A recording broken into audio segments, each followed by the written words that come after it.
I know what you might be thinking after seeing the title of this video. I'm not even remotely interested in wizards and magic wands, let alone reading about them. That's because I felt the exact same way until very recently.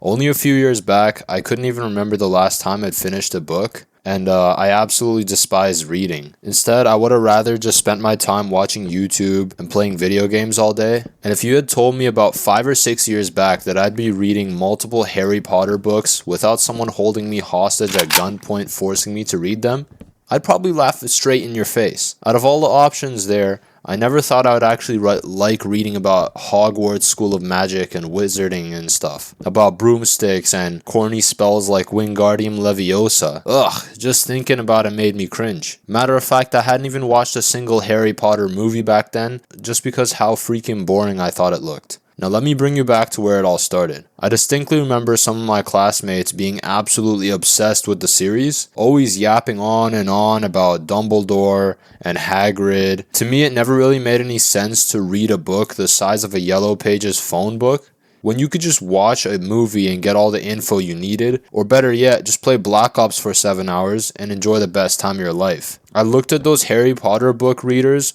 almost like a crackhead looks at people who don't smoke crack. Why would you work a job and be bored when you can just smoke crack? It's like the best thing in the world. Okay guys, that was only an example. Please don't actually smoke crack. Anyways guys, you get the point. Only about 2 years ago when I was at work, talking to one of my coworkers who I called Uncle Lloyd, we somehow began talking about back during COVID. I'd gotten sick and quarantined myself in my room away from my family members. But more importantly, the living room TV, which my Xbox was connected to. The only form of entertainment I had was my phone at the time. Or so I thought. Very quickly, using my phone became super repetitive and boring, and the only other thing I was doing was sleeping and eating. So I did something very different. I opened up a drawer and took out a book. No, not Harry Potter, but this book was Huckleberry Finn and Zombie Jim. I doubt you guys know what that book is because it's such an old one, but regardless, I chose to give reading a try. Hey, people incarcerated in prison tend to read books, so similarly, I was locked in my room. Let me tell you guys, that moment must have been the most memorable times in my life. It began slowly. I found it quite boring for several pages until I began sinking into it. One problem I think I had with reading in general was the fact that they had a lot of words that I didn't understand, so it made it super confusing. Also, one problem that I had with reading was like I'd read one page of the book and I didn't even know what happened because I would just skim over them and not even think about it. It took me a while to adjust to this, but I suggest to like read slower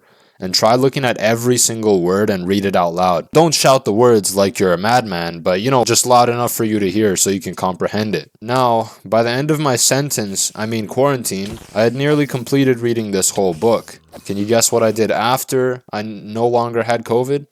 I abandoned that book, almost like a neglectful father going to get the milk. And ever since that period of me reading, I had longed for that feeling again.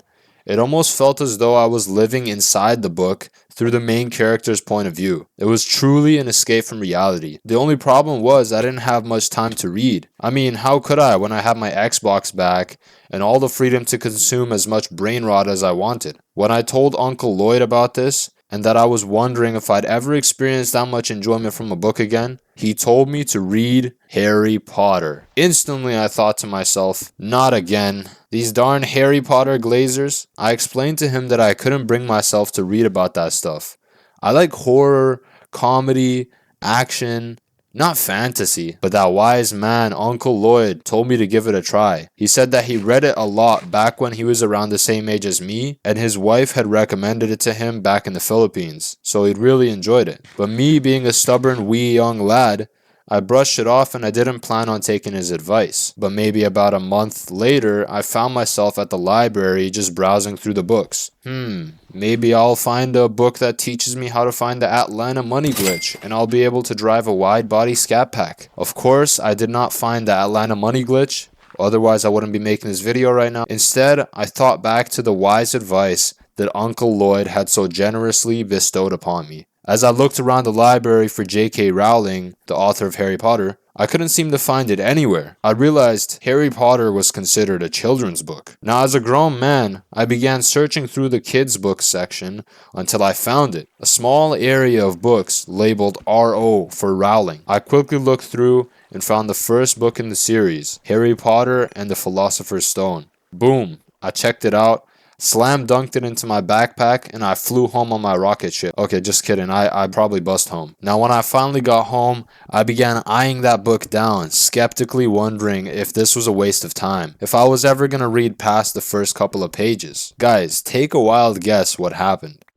Well, of course I read the book, otherwise I wouldn't be making this video telling y'all to read it. Yeah, so just like when I read the other book back in quarantine, it all began slowly yet again. I read mostly at night before going to bed, so I can kill two birds with one stone. Read the book until my eyes couldn't stay open much longer, and fall asleep in the process. I know I haven't really explained why you should read Harry Potter yet, but don't worry, I'm getting there very soon. One thing I gotta mention that really helped me with reading was Tom Brady spiraling my phone across the other end of my house and staying as far away from it as I could, so I could actually focus on reading instead of doom scrolling. Just had to let y'all know because it truly does help. Well, anyways, like I said, I actually read the entire book of Harry Potter in less than like 2 months, which for some of you who are addicted to reading books might seem like rookie numbers to you.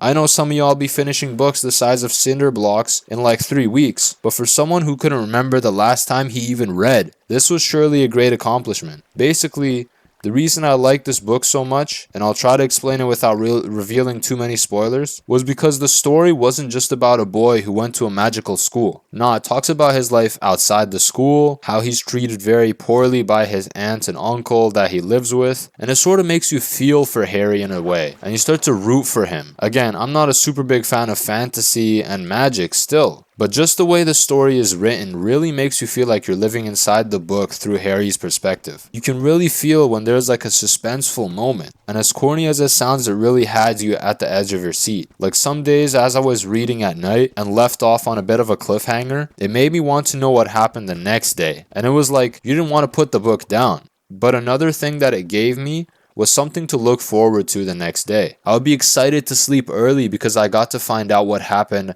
after the last time I read it. Oh yeah, and it built up a habit of sleeping earlier, which really feels good, especially when you're able to wake up early and feel energized. Also, because I have a bunk bed with my younger brother and I sleep on the bottom bunk, I decided to buy those LED strip lights to stick under the top bunk. That way I could have a bit of a reading light that I could turn on and off straight from my bed, and it made my environment even more cozy and convenient. And I just wanted to add that in because reading Harry Potter became like a routine for me, and so I made like a little setup for myself just to make my environment a little bit more comfortable, which really made reading enjoyable as well. Guys, I would talk more about the book, but of course I don't want to spoil anything, and I really urge y'all to try it out. You don't even have to pay for the book. Just rob the bookstore. Go to the library and check it out for free. If after all of this you still don't like it, you can always just return the book. So hey, what do you have to lose? Definitely start with the first book though, Harry Potter and the Philosopher's Stone, because reading the other ones first is very confusing. If you don't already know the characters, it gets super jumbled up. So it's better to get introduced one by one to the characters, and it also helps you connect with them much better. Now, with that all being said, I hope you guys enjoyed this video. Make sure to domestically abuse that like button, and I'll see y'all in the next video.